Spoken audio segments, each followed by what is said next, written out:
My first year being able to like really participate in politics when I turned 18 was 2020. And the thing that sticks out to me most about 2020 is that people were bored.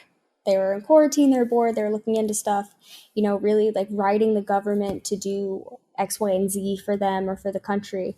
And it came down to just like a lot of political conversation, which at first was really positive, and then it was notable to me that I heard a lot more information than I ever had.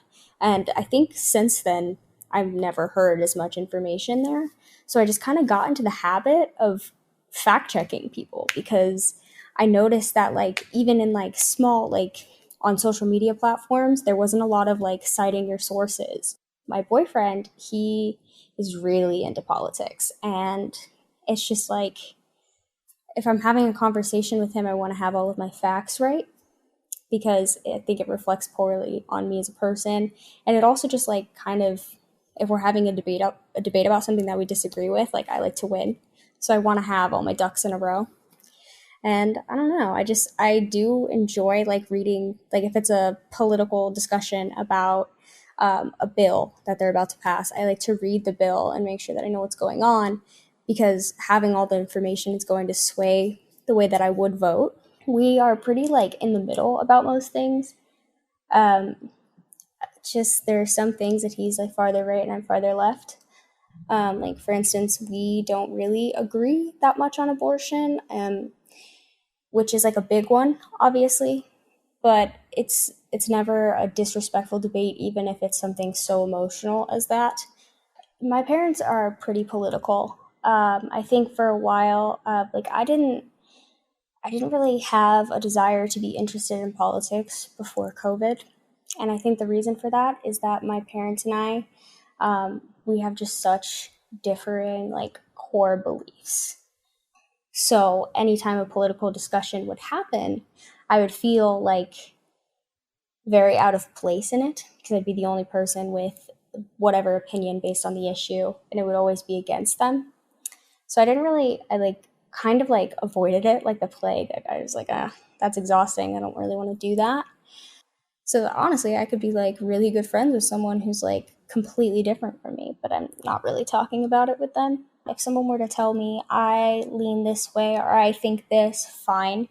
I think that there are trends within like political groups, and some of them are pretty radical. Like if you show any signs of being hateful or like just rude, or like some like political groups, they have like a certain condescending air to them depending on who they're talking to. People who take politics as personality, that for me, that's a turnoff. I think that at the end of the day, we're all Americans, right? And we want what's best for America, whatever that means to us. And refusing to talk about it with someone who doesn't agree with you is counterproductive.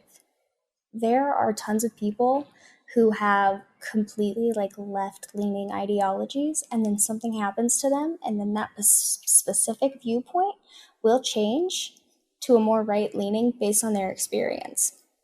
And to me, faulting someone for their experience is wrong. I think mostly people who can't get along, and I have seen people be like, oh, we can't be friends because I'm a different political ideology than you. And it's like, no, you're using that as a crutch though. And now you've complicated it for all these young people who are coming in to their adulthood, and they're being shamed for not wanting to be friends with you. But you're going to lean on the political ideologies being different because it serves you, and you know it does. Because who's going to argue that politics makes a person? They can't. It's a faulty argument. And that to me is cheap, and it makes politics messier than it needs to be.